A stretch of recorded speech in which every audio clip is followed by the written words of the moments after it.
Hello hi नमस्कार guys. I hope आप सभी ठीक होंगे। तो ये है माय मिस्टर प्रोफेसर का एक स्पेशल पार्ट। ये है चाइल्डहुड लव और ये होली स्पेशल है। हैप्पी होली आप सभी को। आई होप आपका होली बहुत अच्छा कटे। तो चलिए और देरी ना करते हुए हम शुरू करते हैं हमारा special part the childhood love. कहानी स्टार्ट होती है एक बहुत प्यारे नज़ारे से, जहाँ पर एक गार्डन में बहुत सारा गुलाल रखा हुआ था और बहुत ही रंग बिरंगी पिचकारियाँ थी और रंगों वाला पानी भी था। मतलब एक perfect party place for Holi party. और हाँ, हम ठंडाई और मिठाई को कैसे भूल सकते हैं। मुझे पता है आप सबके दिमाग में एक ही चीज़ चल रहा होगा कि ये पार्टी प्लेस है कहाँ पर। तो welcome to the Holi party जो हो रहा है आयशी और कृष्णा के घर में। सीन शिफ्ट होता है पूजा घर में, जहाँ पर श्री कृष्णा और राधा जी का पूजा हो रहा होता है और सभी काफ़ी ज़्यादा खुश थे। उसके बाद सब लोग गुलाल लगाते हैं श्री कृष्णा और राधा जी के गालों पर और उनके पैरों पर भी। उसके बाद सब गार्डन में चले जाते हैं होली खेलने के लिए और गाना भी बज रहा था और छोटे छोटे बच्चे वहाँ पर नाच रहे थे और पिचकारियों से होली खेल रहे थे और बहुत मज़ा आ रहा था उनको। उनमें से हम देखते हैं एक लड़की को, जो कि और कोई नहीं हमारी आयशी है और वो तभी काफ़ी ज़्यादा यंग लग रही होती है। हम देखते हैं आयशी बहुत सारे लोगों को कॉल करती है और पूछती है कि अभी तक तुम लोग आए कि नहीं। वो उसके स्कूल फ्रेंड्स थे और एक स्पेशल फ्रेंड जो कि है हमारा सिड, उसे भी कॉल करती है और बोलती है कि तुम कब आओगे, बहुत मन कर रहा है तुम्हें देखने के लिए। अरे तुमने प्रॉमिस किया था कि तुम जल्दी आओगे घर, आज तो होली है, तुम क्यों नहीं आ रहे हो। अभी तक तुम पढ़ाई पढ़ाई लगा रखे हो। तुम्हारे कॉलेज वाले क्या होली वाले दिन भी छुट्टी नहीं रखते। दूसरी तरफ से सिड बोलता है कि तुम्हारे स्कूल वाले रखते हैं ना, तुम्हारी छुट्टी मतलब मेरी छुट्टी। ये बोल के वो हंसने लगता है और ये सुन के आयशी नाराज़ हो जाती है और वो कॉल कट करने ही वाली थी और मतलब तभी एक लड़का पीछे से उसके कंधे पर हाथ रखता है और वो कॉल कट करती है और पीछे मुड़ती है। वो देखती है और पीछे मुड़ती है और बोलती है, अच्छा तुम ऐश्वर्या, अभी तुम दोनों भी आए हो। I am very happy. मुझे लगा था कि तुम तीनों आओगे ही नहीं। अथर्व जो है वो आयशी के गाल पे पिंच करता है और बोलता है कि तुम्हें ऐसा क्यों लगा कि हम आएंगे ही नहीं। आयशी बोलती है, इतनी देर से कॉल कर रही हूँ तुम तीनों को और तुम तीनों आने का नाम ही नहीं ले रहे थे। इसी वजह से मुझे लगा कि तुम लोग बस मुझसे झूठ बोल रहे हो कि तुम आने वाले हो और आओगे ही नहीं। उसके बाद जो अथर्व होता है वो आयशी के कंधे को पकड़ता है और उसे थोड़ा आगे ले जाते हुए बोलता है, तुम्हें गलत लगा आयशी, हम क्यों नहीं आते, हम तो अपने साथ किसी और को भी लाए हैं। उसके बाद आयशी बोलती है किसे, और तभी ऐश्वर्या जो थी अपने हाथों से गुलाल लगा देती है आयशी के फेस पर और वो बहुत ज़्यादा चिल्लाने लगती है कि तुमने क्यों लगाया मुझे गुलाल ऐसे, अभी तक मैंने घर वालों को किसी को भी नहीं लगाने दिया और तुमने लगा दिया। ऐश्वर्या बोलती है, तू इतना ओवर रिएक्ट क्यों कर रही है, रंग ही तो लगाया सिर्फ, और वैसे भी ये होली है और होली में बुरा मानना नहीं होता है, तूने सुना नहीं, बुरा ना मानो होली है। ये बातें ऐश्वर्या काफ़ी ज़्यादा नर्वस होके बोल रही थी बिकॉज जो आयशी है वो काफ़ी सीरियस दिख रही थी और अपने हाथों से वो जो आयुषी है वो हाथों से रंग झाड़ने लगती है। उसने एक लहंगा पहना था और उसके दुपट्टे से भी वो पोंछने लगती है वो रंग। आयशी काफ़ी ज़्यादा अपसेट होती है और कृष्णा जो है वहीं से गुजर रही होती है और वो आयशी के देख के बोलती है, तुम इतनी अपसेट क्यों लग रही हो। उसके बाद वो उसके फ्रेंड से भी पूछती है और बोलती है रंग लगा देने की वजह से। उसके बाद वो जो है आयशी के चिन को पकड़ती है और बोलती है कि तुम रो क्यों रहे हो, मतलब इतना उदास क्यों हो। उसके बाद आयशी बोलती है, मैंने प्रॉमिस किया था उसे कि जब तक वो नहीं आएगा तब तक मैं ना ही होली खेलूँगी ना ही कुछ भी खाऊंगी, और वो अभी तक नहीं आया और इन्होंने मुझे रंग लगा दिया। उसके बाद जो कृष्णा होती है वो बोलती है, बस इतनी सी बात है, क्यों नहीं खेलोगी तुम होली, वो आ जाएगा, मैं बोल रही हूँ ना, अगर नहीं आया तो मैं कान पकड़ के लाऊंगी, ठीक है अब। उसके बाद जो आयशी है वो बोलती है ठीक है। उसके बाद कृष्णा वहाँ से चली जाती है और उसके फ्रेंड जो है आयशी के वो घेर लेते हैं उसे और बोलते हैं, वो कौन। उसके बाद आयशी बोलती है, वो मेरा बचपन का दोस्त है और उसने बहुत सालों पहले वो चला गया था यहाँ से और वो आज वापस आने वाला है, अभी तक नहीं आया, उसने मुझे प्रॉमिस किया था, वो मेरा चाइल्डहुड फ्रेंड है।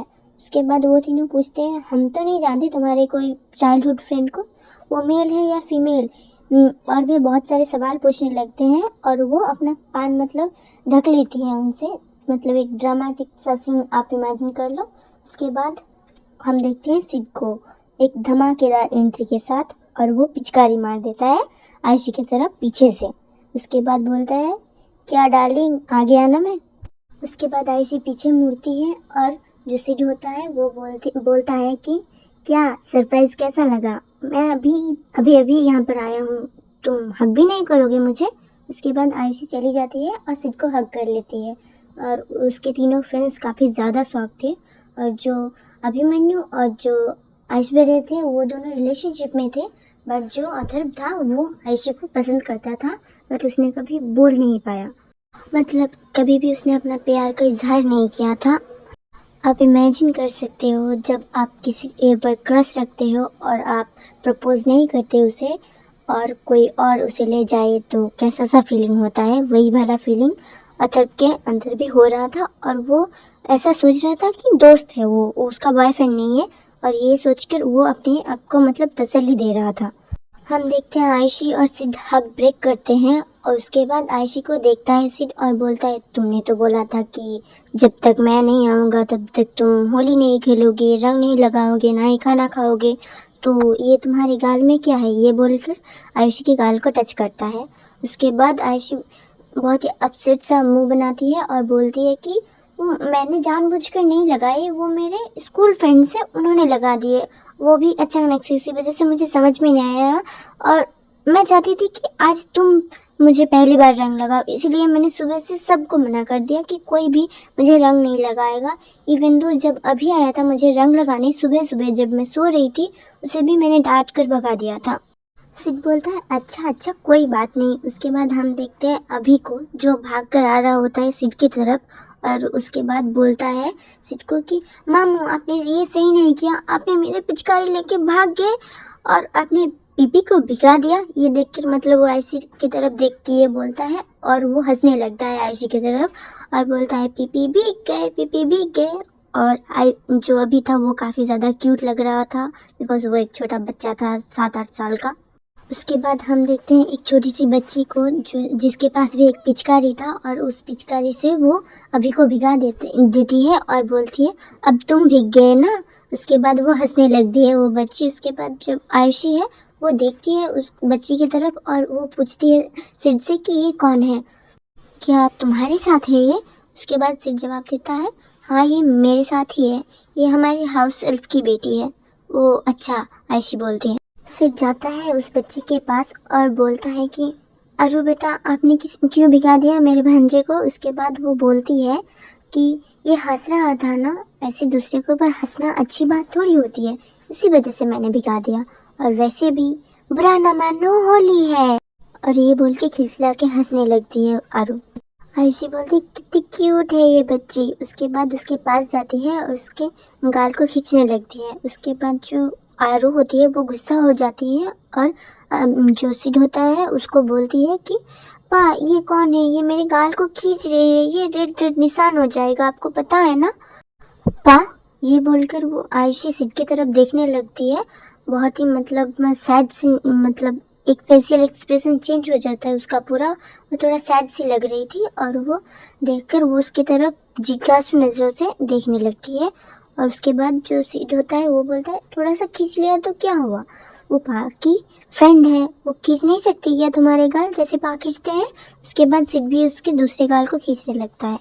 आयुषी सिड से पूछती है, ये लड़की तुम्हें पा क्यों बुला रही है। उसके बाद जो आरू होती है वो जवाब देती है, क्योंकि इन्होंने मुझे पैदा करा है। उसके बाद सिड काफ़ी ज़्यादा डरने लगता है और बोलता है, मैंने तुम्हें पैदा नहीं करा है, वो तो तुम्हारे पापा ने करा है, मैंने तो सिर्फ तुम्हें बचाया है, इसी वजह से तो तुम मुझे पा बुलाते हो। मैं तुम्हारा पापा नहीं हूँ बायोलॉजिकल, मैं तुम्हारा अडॉप्टेड पापा हूँ, मतलब फोस्टर फादर, ना कि अडॉप्टेड। सॉरी मैंने अडॉप्टेड बोल दिया। आयुषी बोलती है, ये तुम्हारी उसी हाउस हेल्प की बेटी है जिसके हस्बैंड उस पर टॉर्चर किया करते थे। सिड बोलता है, हाँ उसी की बेटी है और अभी काफ़ी खुश है, और वो भी डिप्रेशन से अभी बाहर है और वो अभी भी काम कर रही है हमारे घर में। और अभी तो पहले से बहुत ज़्यादा खुश है और अभी हमारे घर में ही रहती है। दी ने तुम्हें बताया नहीं? उसके बाद आयशी बोलती है हाँ बताया था, पर मेरे दिमाग में नहीं था, मैं भूल गई थी। बट ये तुम्हें पा बुला रही थी ना, इसी वजह से काफ़ी ज़्यादा अजीब लगा। और उसके बाद वो आर्य की तरफ देखती है और बोलती है तो फिर अगर तुम इसे पा बुलाते हो तो तुम मुझे क्या बुलाओगे? उसके बाद बोलता है उस लड़के की तरह क्या पीपी बुलाऊं? ये सुनकर आयशी मतलब डिस्गस्टिंग सा चेहरा बनाती है। मतलब वो मन में बोलती है वो मेरा फियांसी है, मेरे फियांसी को तुम पा बुलाओगी और मुझे पीपी? पीपी मतलब बुआ, बुआ मतलब पापा के भाई को, बहन को बोलते हैं। सॉरी भाई बोल दिया मैंने। आयशी बोलती है मिमी, तुम मुझे मिमी बुलाना आज से, ठीक है? उसके बाद आरू बोलती है हाँ ठीक है, आप काफ़ी क्यूट हो और मिमी नाम आप पे जचता भी है। क्यूटी पाई मिमी, आप डार्लिंग की तरह क्यूट हो। उसके बाद डार्लिंग सुनते ही जो अभी होता है वो बोलता है तुम किसे डार्लिंग बुलाते हो? मैं तो अपनी नानी को बुलाता हूँ। और वो बोलती है मैं पा के मामा को बुलाती हूँ। उसके बाद अभी दौड़ के उस लड़की के सामने आ जाता है, मतलब आरू के सामने आ जाता है और बोलता है वो मेरी डार्लिंग है। उसके बाद वो दोनों झगड़ने लगते हैं कि किसकी डार्लिंग है। उसके बाद वहाँ पर एंट्री होता है अनमोल का और बोलती है मैं तुम दोनों की ही डार्लिंग हूँ, ओके? सभी की डार्लिंग हूँ मैं, तुम लोग ऐसे झगड़ो मत, ओके? उसके बाद वो उन दोनों को लेके चली जाती है वहाँ से। और हम देखते हैं सिड और आयशी वो दोनों काफ़ी ज़्यादा इंजॉय करने लगते हैं। सभी वहाँ पर डांस करने लगते हैं डीजे पर। और ये जो है सिड के साथ बहुत ज़्यादा चिपक रही थी आयशी और ये अथर्व को बिल्कुल भी पसंद नहीं आ रहा था। हम देखते हैं सब लोग डांस कर रहे होते हैं और दूसरी तरफ सिड और आयशी भागकर एक जगह जाते हैं जहाँ पर वो बहुत सारा मिठाई खाते हैं और ठंडाई भी पीते हैं। उसके बाद वो दोनों बैठ जाते हैं एक जगह क्योंकि उन दोनों का पेट फुल हो चुका था। उसके बाद आयशी पूछने लगती है सिड से क्या तुम फिर से चले जाओगे? उसके बाद सिड बोलता है कुछ दिनों तक रुकूंगा, तुम्हारे बर्थडे तक, उसके बाद मुझे फिर से जाना पड़ेगा, मेरा लास्ट ईयर है, उसके बाद मैं वापस आ जाऊंगा ना। तुम क्यों नहीं समझती? मेरा ड्रीम है एक प्रोफेसर बनना, इस वजह से मुझे पढ़ाई करनी पड़ेगी, पीएचडी तक करना पड़ेगा, उसके बाद मैं प्रोफेसर बन पाऊंगा, वरना नहीं बन पाऊंगा। और तुम मेरा बिजनेस चला लेना, ठीक है?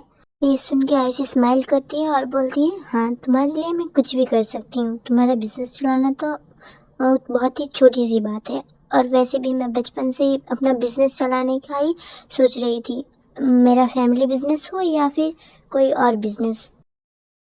फिर सिड बोलता है तुम्हारा 12th का एग्ज़ाम ख़त्म हो गया है राइट? आयशी बोलती है हाँ हो गया। गाइस एक बात बोल दूँ मैं आपको, मैं इस साल की बात नहीं कर रही हूँ, ये प्रीवियस ईयर है, मतलब एक फ्लैशबैक है जहाँ पर ये सब हो रहा है। इसी वजह से आप इस साल का बात मतलब नहीं करिए, बिकॉज इस साल होली के बाद भी शायद से एग्ज़ाम्स चलेंगे। मैं एक मतलब 12th की स्टूडेंट नहीं हूँ या फिर 10th की बोर्ड्स की तो नहीं हूँ, इसी वजह से मुझे इतने अच्छे से नहीं पता और हर एक स्टेट में अलग अलग होता है।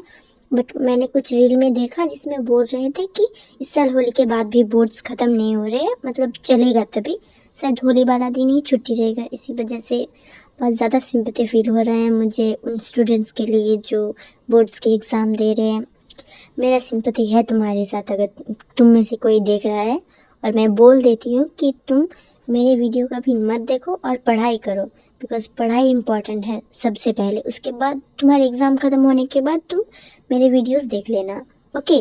और जिनका नहीं है मेरे तरह एग्ज़ाम ख़त्म हो चुका है वो प्लीज़ प्लीज़ देखिए, एंड तक देखिए और वीडियो को लाइक भी करें और चैनल को सब्सक्राइब भी करें, ओके? बहुत हो गया, उसके बाद मैं कहानी को कंटिन्यू करती हूँ। Let get start. सिड बोलता है तुम्हारा एग्ज़ाम ख़त्म हो चुका है, कुछ महीने बाद तुम्हारा रिजल्ट भी आ जाएगा, उसके बाद तुम कॉलेज में जाओगी, तब तुम्हें समझ आएगा कि कॉलेज वालों का क्या हाल होता है। सबको देखने में बहुत आसान लगता है कि कॉलेज लाइफ तो बहुत ईजी है, बट असली मुश्किल कॉलेज लाइफ में ही होता है। स्कूल लाइफ तो बेस्ट होती है मेरे हिसाब से। ऐसी बोलते हैं हाँ कॉलेज लाइफ तो वर्स्ट ही होगी ना, वहाँ पर तुम जो कुछ भी चाहो वो पहन के जा सकते हो, जब चाहो बाहर आ सकते हो, जब चाहो कॉलेज जा सकते हो। और तुम बोल रहे हो स्कूल लाइफ बेस्ट है जहाँ पर हमें हमेशा डिसिप्लिन में रहना पड़ता है। सिड बोलता है वो डिसिप्लिन ही अच्छा होता है, ये अच्छा नहीं होता है हमेशा जब चाहो चले जाओ, जब चाहो बाहर आ जाओ, ये नहीं होता है। तुम्हें 75% अटेंडेंस मैंडेटरी लगता है, हर कॉलेज में नहीं होता है बट मेरे कॉलेज में तो है। आयशी बोलती है इस बार के बर्थडे तक रुकोगे, मतलब 2-3 हफ्ते और उसके बाद मैं इस साल 19 की हो रही हूँ, मैं 18 प्लस हूँ, क्या हम दोनों किस कर सकते हैं? ये बोल के आयशी घूरने लगती है सिड के लिप्स की तरफ, और ये सुन के सिड जो है काफ़ी ज़्यादा घबरा जाता है, मतलब शर्मा जाता है, और वो बोलता है अभी नहीं। आयशी बोलती है क्यों नहीं? उसके बाद सिड बोलता है अभी यहाँ पर बहुत सारे लोग हैं। उसके बाद आयशी बोलती है इसका मतलब जगह की प्रॉब्लम है, मुझ पे तो कोई प्रॉब्लम नहीं है ना, तो फिर ठीक है बाद में कर लेंगे, अभी के लिए रहने देते हैं। ये बोलकर वो उठ जाती है वहाँ से, और सिड भी उसके पीछे पीछे जाने लगता है, और जहाँ पर डांस कर रहे थे वहाँ पर सब चले जाते हैं। जो अथर्व था वो अभी तक आयशी को ढूंढ रहा था, और वो देखता है कि वो सिड के साथ आ रही है, और इससे उसे काफ़ी ज़्यादा जेलस फील होने लगता है। मतलब उसे काफ़ी जलन हो रही थी इस बात से कि आयशी अभी तक उसे जितना भाव देती थी वो उसके साथ मतलब उतना नहीं रह रही है, मतलब उसके साथ नहीं घूम रही है, उसे इम्पोर्टेंस नहीं दे रही, किसी और को दे रही है। इस बात से उसे काफ़ी ज़्यादा गुस्सा आता है। सिड और आयशी एक साइड में खड़े हो जाते हैं और सबका डांस एंजॉय करने लगते हैं। तभी अथर्व आता है आयशी के पास और बोलता है तुम अपने चाइल्डहुड फ्रेंड के साथ कुछ ज़्यादा ही क्लोज हो लगता है। आयशी बोलती है हाँ वो मेरा बचपन का दोस्त है, और ऊपर से मेरे भाभी के भाई हैं, तो खातिरदारी तो करना पड़ेगा ना। और बचपन से हम साथ हैं, हम दोनों एक साथ खेले हैं कूदे हैं, बचपन में बहुत ज़्यादा घूमते भी थे, एक साथ घूमने जाया करते थे। ये बोलकर वो सिड के हाथ पे मतलब टच करती है, और सिड भी बोलता है हाँ हाँ हम दोनों बचपन में बहुत ज़्यादा घूमने जाया करते थे, और बहुत मज़ा आता था जब जीजा जी हमें लेकर जाते थे। उसके बाद वहाँ पर रोमांटिक गाने चलने लगते हैं, इसी वजह से सब लोग कपल डांस कर रहे थे। और उसके बाद जो आयशी होती है वो सिड को कान में पूछती है कि डांस करना चाहते हो, बट वो बोलता है नहीं मुझे बहुत ज़्यादा शर्म आ रही है, तुम बहुत ज़्यादा बेशर्म हो गई हो जब से अडल्ट हुई हो। उसके बाद अथर्व आता है आयशी के पास, और वो अपना हाथ बढ़ाता है और बोलता है डांस करोगी मेरे साथ। उसके बाद आयशी चली जाती है उसके साथ डांस करने के लिए, बिकॉज वो उसका दिल नहीं दुखाना चाहती थी, और उसका डांस करने का भी मन था बहुत, और सिड जा नहीं रहा था, इसी वजह से उसने अथर्व के साथ ही डांस करने के लिए फैसला लिया था, और वो चली गई डांस करने।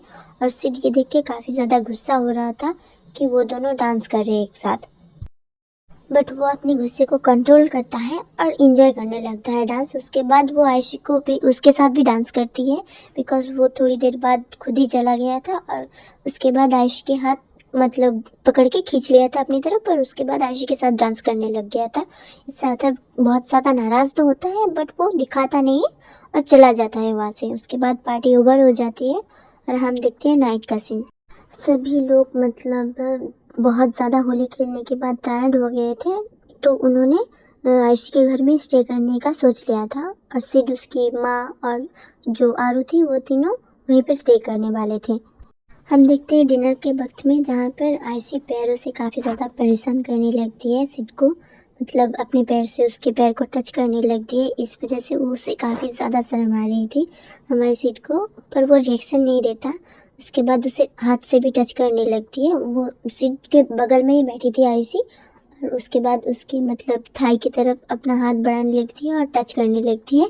इससे जो सिड होता है वो थोड़ा सा एक्साइटेड फील करने लगता है, बट उसे वो अपने काबू में कर लेता है। आयशी छुप छुप कर सिड के फेशियल एक्सप्रेशन की तरफ देख रही थी, बट उसमें कोई किसी भी तरह के चेंजेस ना देखकर वो काफ़ी ज़्यादा गुस्सा हो जाती है, और वो खाने में फोकस करने लगती है। मन में बोलती है रुको बच्चों मैं तुम्हें दिखाती हूँ, एक बार डिनर ख़त्म कर लो, उसके बाद सब सो जाएंगे, उसके बाद मैं तुम्हें देख लूँगी अच्छे से। आयशी की हरकतें सिड इंजॉय तो कर रहा था, बट उसे एम्बेरस भी लग रहा था, और वो थोड़ा सा टेंस भी हो गया था जब आयशी ने ये सब हरकतें करना बंद कर दिया। उसके बाद वो थोड़ी थोड़ी देर में आयशी की तरफ देखने भी लगता है। उसके बाद वो भी अपने डिनर में फोकस करता है और डिनर कर लेता है, वो ज़्यादा कुछ सोचता नहीं है। हम देखते हैं कुछ देर बाद आयशी एक जगह से जा रही होती है, और वो इधर उधर देख रही होती है ताकि उसे कोई देख ना पाए, पर वो टकरा जाती है अभी से। अभी काफ़ी छोटा सा था, इसी वजह से उसे दिखा नहीं, वो ऊपर तरफ देख रही थी, नीचे नहीं देख रही थी। और टकराने के बाद वो अपने घुटनों के बल बैठती है और उससे बोलती है तू इतनी रात को यहाँ पर क्या कर रहा है? अभी बोलता है मैं तो पानी पीने के लिए आया था। तो तू अपनी मम्मी को नहीं बोल सकता था क्या? वो बोलता है कि वो सो रही है, इसी वजह से मैं खुद ही आ गया। अभी मैं बिग बॉय हो गया हूँ। उसके बाद आयशी मन में बोलती है हाँ इसलिए तो मुझे नहीं दिखा। फिर वो अभी से बोलती है ठीक है चल मैं तुझे पानी पिलाती हूँ। उसके बाद उसे गोद में उठाती है और लेके जाती है और पानी भी पिलाती है। उसके बाद उसे एक चेयर में बैठा के पानी पिला रही थी और बोलती है हर्ष तू कितना भारी हो गया है, तू सच में बिग बॉय हो गया है। अभी अपना मसल का शो अप करता है और बोलता है मैं बिग बॉय हो गया हूँ ना, इसी वजह से आपको भारी लग रहा हूँ। उसके बाद अभी बोलता है पर आयशी बोलती है पर क्या, पर क्यों कर रहे हो? उसके बाद अभी बोलता है पर आप क्या कर रही थी अभी? उसके बाद वो हंसने लगती है मैं क्या कर रही थी? मैं मैं भी पानी पीने आई थी। उसके बाद वो भी पानी पीने लगती है। उसके बाद अभी बोलता है झूठ मत बोलो मुझे, मैं आपको बहुत अच्छे से जानता हूँ। अब क्यों आई थी बताओ मुझे। उसके बाद आयुषी बोलती है कि किसी को बताओगे तो नहीं? उसके बाद अभी बोलता है नहीं बताऊँगा। पर आयुषी बोलती है ठीक है मदद करोगे मेरी? ये सुनकर अभी अपने छाती ठोक के बोलता है आप सिर्फ ऑर्डर करो पीपी, आपका भतीजा आपके लिए हमेशा हाजिर है। और ये काफ़ी ज़ोर से बोल रहा था अभी, इसी वजह से आयुषी काफ़ी घबरा जाती है और बोलती है चुप चुप, और अपने मुंह के पास अपना हाथ ले जाती है और शिव बोलती है और बोलती है चुप करो किसी को पता ना लग जाए, चुप चुप के करना है। उसके बाद अभी चुप चुप मतलब बहुत ही धीरे से उसके कान में बोलता है कि ठीक है। आयशी बोलती है ठीक है पर तू मेरे पीछे पीछे चलना, और अगर तुझे कोई भी दिखे हमारे घर में से कोई भी तो तू मुझे इशारे देना। अभी बोलता है कैसे? तो जो आयशी है वो सोचने लगती है और बोलती है बिल्ली जैसा आवाज़ करना, ओके। उसके बाद वो दोनों जाने लगते हैं और अभी काफ़ी मतलब गौर से देख रहा था कोई आ तो नहीं रहा है। उसके बाद आयशी सिड के कमरे के अंदर चली जाती है और अभी को वहीं पर रुकने के लिए बोलती है और बोलती है तुम चले जाओ अभी। वो दोनों अभी कमरे के बाहर खड़े हुए थे और आयशी अभी को बोलती है कि तुम चले जाओ अभी यहाँ से, और मैं यहाँ पर जा रही हूँ, ये किसी को भी नहीं बताना, ओके। उसके बाद अभी भी बोलता है ठीक है और वो आगे बढ़ने लगता है। दूसरी तरफ आयशी अंदर चली जाती है। हम देखते हैं रूम के अंदर जहाँ पर सिड सो रहा था और आयशी जाकर उसके बगल में बैठती है बेड के ऊपर। उसके बाद वो अभी के ऊपर चढ़ने लगती है और उसके पेट पे बैठ जाती है और हेवी सा फील करके जो है सिड उठ जाता है, बिकॉज उसका नींद बहुत ज़्यादा कच्चा था, इंस्टेंट है ना, इसी वजह से। सिड पूछता है तुम यहाँ पर क्या कर रही हो और मेरे ऊपर क्यों बैठी हुई हो? नीचे उतरो, दर्द हो रहा है मुझे। ये सुनकर जो आयशी होती है वो नाराज़ हो जाती है और उतर जाती है उसके ऊपर से। उसके बाद सिड बैठ जाता है और पूछता है तुम क्या कर रही हो यहाँ पर? उसके बाद आयशी बोलती है कि तुम खुश नहीं हो, मैं इतनी रात में इतना रिस्क लेके तुम्हारे कमरे में आई हूँ और तुम ऐसे बोल रहे हो मुझे। और नाराज़ होकर अपने हाथ को बंद कर लेती है और दूसरी तरफ मुँह कर लेती है। दूसरी तरफ जो कृष्णा होती है वो उठ जाती है, बिकॉज अभी कमरे में नहीं था और वो ढूंढने लगती है उसे, और अभी अपनी माँ को देख लेता है। उसके बाद वो म्याऊ म्याऊ का आवाज़ करने लगता है, मतलब बिल्ली का आवाज़ करने लगता है, जो आयशी सुन लेती है और उसके बाद बोलती है वो सिड कोई आ रहा है साइड से। उसके बाद सिड पूछता है तुम्हें कैसे पता, तुम तो बंद कमरे में हैं हम दोनों, और तुम ये गेस कैसे कर रही हो कि बाहर कोई है? वो तुम सुन नहीं रहे हो? आयशी बोलती है। सिड बोलता है कि क्या सुनना है? वो म्याऊ म्याऊ का आवाज़ कर रहा है जिसे मैंने बाहर बिठाया था। एक मिनट, मैंने उसे बाहर बैठने के लिए नहीं कहा था, मैंने तो उसे चले जाने के लिए बोला था, तो फिर वो क्यों यहाँ पर अभी तक है? सिड बोलते हैं वो सब छोड़ो, अगर बाहर कोई आ रहा है तो तुम छुपो, अगर किसी ने तुम्हें देख लिया ना तो बहुत बड़ी प्रॉब्लम हो जाएगी। दूसरी तरफ हम देखते हैं कृष्णा को, जो अभी के पास आ जाती है क्योंकि उसने देख लिया था। उसके बाद उसे गोद में उठाती है और बोलती है तुम यहाँ पर क्या कर रही हो? अभी बोलता है वो मैं पानी पीने के लिए आया था। उसके बाद कृष्णा बोलती है तो मुझे क्यों नहीं उठाया? अभी बोलता है क्योंकि आप सो रहे थे इसी वजह से नहीं उठाया।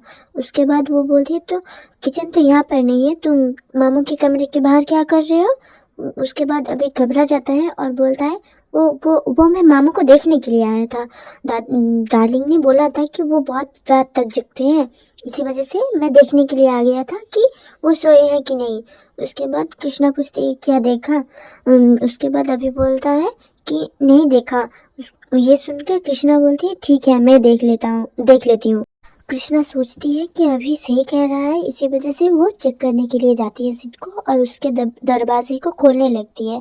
और अंदर हम देखते हैं आयशी को जो है सिड ने अपने कंबल के नीचे छुपा लिया था और उसे ओढ़ लिया था। इसी वजह से बाहर जो कृष्णा जब देखती है तब उसे समझ में नहीं आता और वो सिड को बोलती है कि तुम अभी तक सोए नहीं। ये सुनकर सिड बोलता है कि मैं तो सो गया था, आप ही ने तो मुझे उठा दिया, क्यों आए हो यहाँ पर।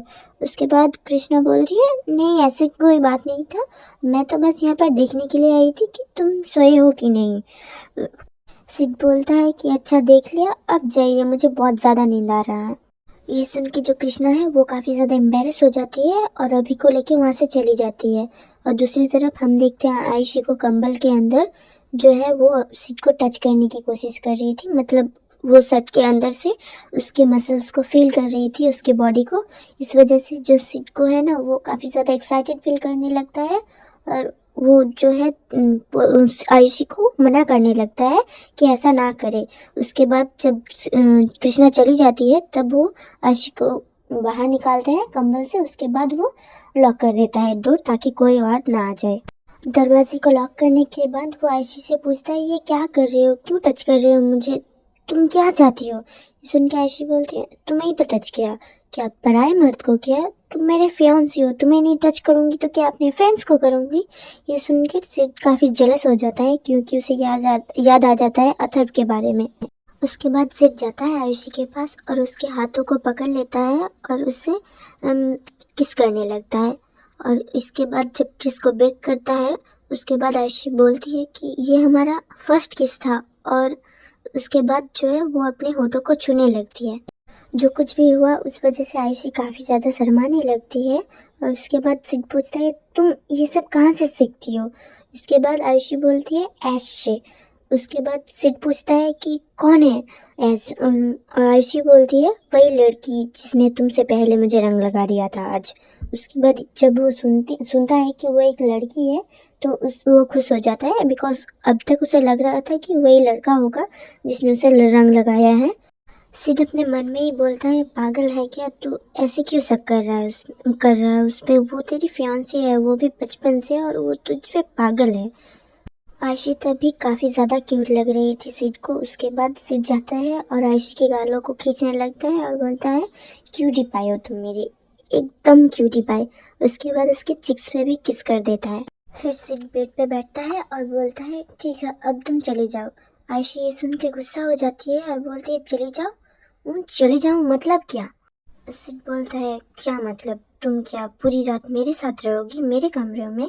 ये सुन के आयशी बोलती है हाँ मैं तुम्हारे साथ ही रहूँगी आज, तुम आज के लिए ही हमारे घर आए हो, उसके बाद अपने घर चले जाओगे और मैं तो जा सकती नहीं ना तुम्हारे घर, इसी वजह से मैं यहीं पर रहना चाहती हूँ आज तुम्हारे साथ। और वैसे भी उसके बाद तुम पढ़ाई करने के लिए फिर से वापस चले जाओगे, अपनी कॉलेज ख़त्म करने के बाद तुम पोस्ट ग्रेजुएशन करोगे, उसके बाद और पढ़ाई करनी है तुम्हें, उसके बाद तुम आओगे घर वापस, इसीलिए मुझे आज तुम्हारे साथ ही रहना है। I don't know anything. Sid बोलता है मतलब तुम पूरी रात मेरे कमरे में रहोगे, तुम करोगे क्या। उसके बाद आयशी जाती है और सिड के गोद में बैठ जाती है, उसे ज़बरदस्ती लेटा देती है और उसके चेस्ट पे अपना सिर रखती है और उसे रब करने लगती है और बोलती है ऐसे ही लेटी रहूँगी पूरी रात। सिड बोलता है कि तुम ऐसे लेटी रहोगी तो मेरा शरीर अकड़ जाएगा और सुबह मैं हिल भी नहीं पाऊँगा। आयशी बोलती है क्या मतलब तुम्हारा। सिड बोलता है काफ़ी भारी हो तुम, अगर मेरे ऊपर ऐसे ही पूरी रात लेटी रही तो मेरा बॉडी काम करना बंद कर जाएगा। वैसे तुम्हारा वज़न कितना है। ये सुनकर आयशी बोलती है ओनली 50 kgs, उससे 1 ग्राम भी ज़्यादा नहीं है। उसके बाद सिड बोलता है झूठ बोल रही हो ना। आयशी बोलती है आयशी कभी झूठ नहीं बोलती ओके। सिड मजाकिया सुर में बोलता है 1-2 ग्राम तो ज़्यादा हो ही सकता है। आयशी बोलती है 1 ग्राम भी ज़्यादा नहीं है और वो हंसने लगता है उसके बाद सिड और बोलता है 1 भी ग्राम ज़्यादा नहीं है, मुझे तो लगता है 4-5 ग्राम ज़्यादा है। आयशी बोलती है बोला ना मैंने 1 भी ग्राम ज़्यादा नहीं है। उसके बाद सिड बोलता है फिर भी 50 किलो बहुत ज़्यादा होता है, पूरी रात मेरे ऊपर अगर तुम ऐसे लेटे रहोगी तो मुझे काफ़ी दर्द होगा। ये सुन के आयशी बोलती है, दर्द होगा क्या? ठीक है, मैं उतर जाती हूँ। और उसके बाद वो बगल में लेट जाती है। अब हम देखते हैं वो दोनों सही से सो रहे थे, मतलब लेट गए थे, और उन्होंने जो है चादर ओढ़ रखा था, कंबल मतलब जो भी था वहाँ पर। सिड आयशी से बोलता है, तुम्हें याद है जब तुम और मैं पहली बार मिले थे? आयशी बोलती है, मुझे कैसे याद रहेगा, मैं तभी काफ़ी छोटी थी। सिड बोलता है, मुझे याद है उस दिन तुम्हारा ये भी कुछ तो था, मुझे याद नहीं आ रहा। आयशी बोलती है, अन्नप्राशन। सिड बोलता है, हाँ सही बोला तुमने, उस दिन तुम्हारा अन्नप्राशन था और हम तुम्हें देखने के लिए आए थे। जिसको भी नहीं पता, अन्नप्राशन एक रिचुअल होता है जहाँ पर जब बेबी 6 मंथ से ऊपर हो जाते हैं उसके बाद एक डेट फिक्स करके उसको पहली बार खाना खिलाया जाता है। मतलब नॉर्मल इंसान जो खाते हैं वो खिलाया जाता है। उससे पहले सिर्फ ब्रेस्ट मिल्क ही खिलाया जाता है जो कि उसकी खुद के माँ के हैं, और अगर नहीं है उसकी खुद की माँ तो किसी और की भी हो सकती है। और अभी तो डब्बे में मिलता है मिल्क बच्चों के लिए, जो उतना अच्छा नहीं होता बच्चों के लिए। अपनी माँ की मिल्क ही सबसे अच्छी होती है। और पता है हमारे घर में अन्नप्राशन का रिचुअल ही नहीं होता है। पता है मुझे कितना बुरा लगता है जब लोग हमें इनवाइट करते हैं अन्नप्राशन के लिए और हमारे घर पे बस एक छोटा मोटा कुछ घर में ही कर लेते हैं, और कोई मतलब ऐसा नहीं होता कि हाँ जैसे लोगों के घर में बहुत ज़्यादा पकवान बनते हैं उसके उस दिन बहुत सारे लोग जाते हैं। ऐसा करना हमारे यहाँ पर मना है। क्या मतलब क्या है? पता है हमारे घर में क्या बनता है उस दिन बच्चे के लिए? पहली बार पोहा। भाई पोहा कौन खाता है, वो भी पका हुआ नहीं, कच्चा जिसमें पानी डाल कर खिलाते हैं। अरे यार मतलब किसने माइनस कर दिया इस वाले रिचुअल को हमारे खानदान से? हमारे यहाँ पर ही सबको पाप लग जाता है करने में। छोड़ो उसे, हम स्टोरी कंटिन्यू करते हैं। और उसके बाद सिड बोलता है कि पहली बार जब तुम्हें देखा था ना, तुमने मेरी उंगली पकड़ी थी और तुम मुझे तभी काफ़ी क्यूट लग रहे थे। और वो उसे इमेजिन करने लगता है जब आयशी को उसने पहली बार देखा था। और वो एक पार्ले में थी और सब लोग उसे देखने आए थे, गिफ्ट्स दे रहे थे, बहुत सारे लोगों को इनवाइट किया गया था। हम देखते हैं पहली बार के लिए आयशी की माँ को, जो काफ़ी ज़्यादा खुश थी उसके घर में बेटी आने की वजह से, क्योंकि बेटियां घर की लक्ष्मी होती हैं। हम देखते हैं सिड और आयुषी के पेरेंट्स एक दूसरे के बेस्ट फ्रेंड्स थे। हम देखते हैं वो बातें कर रहे हैं कि जो आयुष है उसके साथ कृष्णा की शादी होने वाली है। जब वो दोनों पैदा हुए थे तभी उन्होंने फिक्स कर दिया था, और मतलब उनके पैदा होने से पहले ही उन्होंने ये फिक्स किया था कि वो उन दोनों के बच्चों की शादी करवाएंगे। और जब उनका दूसरा बच्चा भी अपोजिट जेंडर का निकला, मतलब उन्हें लगा था अगर सेम हो गया एक तो दूसरी की करवाएंगे। तो बट जब दोनों का ही मतलब सिड एक लड़का है आयशी एक लड़की है, इसी वजह से उन दोनों का भी शादी फिक्स कर देते हैं कि बड़े होने के बाद इन दोनों की भी शादी होगी, जैसे कृष्णा और आयुष का हुआ था। बारी बारी से बहुत सारे लोग आ रहे थे बच्चे को देखने के लिए, और वो चारों नहीं, वो दोनों ऐसे बातें कर रही थी, जो अनमोल है और जो आयशी की माँ है वो। और वहाँ पर कृष्णा भी बैठी हुई थी, और जो सिड था वो देख रहा था आयशी की तरफ। और जो कृष्णा है वो बोलती है, देख ले फ्यूचर में तेरे साथ ही रहने वाली है ये, जब तू बड़ा हो जाएगा ना तेरे साथ ही इसकी शादी होने वाली है। ये सुनकर सिड बोलता है, शादी वो क्या होता है? वो बोलती है, जैसे मम्मी पापा साथ में नहीं रहते वैसे ही तू और ये रहने वाली है। ये सुनकर सिड बोलता है, ये क्यूट सी डॉल जैसी दिखने वाली बेबी वो मेरी है? जैसे पापा मम्मी के साथ रहती है वैसे ये भी मेरे साथ रहेगी? उसके बाद हम आते हैं प्रेजेंट टाइम में, जहाँ पर ये सोचकर जो है सिड अपने मन ही मन मुस्कुराने लगता है, और वो काफ़ी खुश होता है उस बात को सोचकर। और बोलता है, पता है उसके बाद तुमने ना वहाँ पर सुसु कर दी थी। और ये सुनकर आयशी जो है सिड के कंधे पे हिट करने लगती है छोटे छोटे हाथों से, मतलब बहुत ज़ोर से नहीं कर रही थी। और वो नाराज़ होने लगती है और रोने का नाटक करती है। और इससे जो है सिड को काफ़ी ज़्यादा मज़ा आ रहा था और वो काफ़ी हंस रहा था उस पर। फिर सिड बोलता है, तुम्हें याद है हमारी बचपन वाली इंगेजमेंट? आयशी बोलती है, पर वो एंगेजमेंट कहाँ थी? और वो अपने गले की तरफ हाथ ले जाती है और एक लॉकेट को निकालती है और दिखाती है, वो तो मैंने अभी तक पहना है, बट वो एंगेजमेंट थोड़ी होती है, एंगेजमेंट में तो रिंग एक्सचेंज होता है। सिड बोलता है तुम्हें किसने कहा, एंगेजमेंट में ना दिल एक्सचेंज होता है। जो पेंडेंट आयुषी ने बाहर निकाला था वो एक हार्ट शेप का था और उसमें उन दोनों की पिक्चर्स थे। तभी के ज़माने में मतलब वो काफ़ी ज़्यादा जो है फेमस चल रहा था, ट्रेंड में चल रहा था। और सिड भी सेम वैसा ही एक लॉकेट पहने रखा था। और वो दोनों ये देख के काफ़ी ज़्यादा मुस्कुराने लगते हैं और उसके बाद सो जाते हैं। अगली मॉर्निंग जो है सभी लोग आयुषी को ढूंढने लगते हैं बिकॉज वो लोग सो गए थे और आयुषी अपने रूम में वापस आना भूल गई थी। सभी लोग काफ़ी परेशान थे और तभी कृष्णा को याद आता है कि अभी कल रात को बाहर था।